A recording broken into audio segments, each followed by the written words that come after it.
networking event, or this event is called Pitch Perfect. And what I would like to propose to you is to stop using the word pitch. And what I felt like that gentleman did to me is he basically pitched me. And I feel like pitch is a really complex word, and maybe I'm one that's too much into semantics, but when I think someone's gonna come and pitch me, or someone calls me and says, come and pitch me, for me, it means the typical product dump. That they come and they take their truck of information and they dump it on me. So, of course, it's a very nice way to call this event is Perfect Pitch.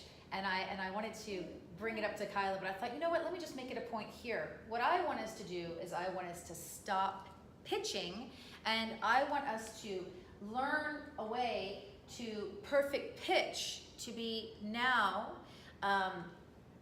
meeting your needs with my product or service. And we're talking about the person who you are going to, or you are formally going to pitch to, is just to start changing your mind.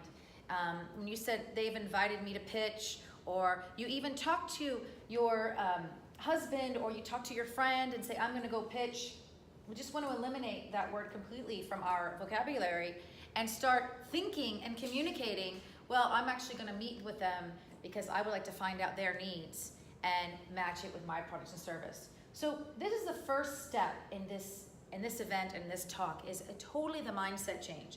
And I'm not saying that you all do this, but just for me to bring it up to you as a reminder that we're not gonna pitch anymore, because pitching is not wrong, it's just a little bit old-fashioned, and that is what that gentleman did to me. Hence, he didn't make me feel comfortable. I didn't really feel like he matched his services with my needs, and I hesitated in giving him the job.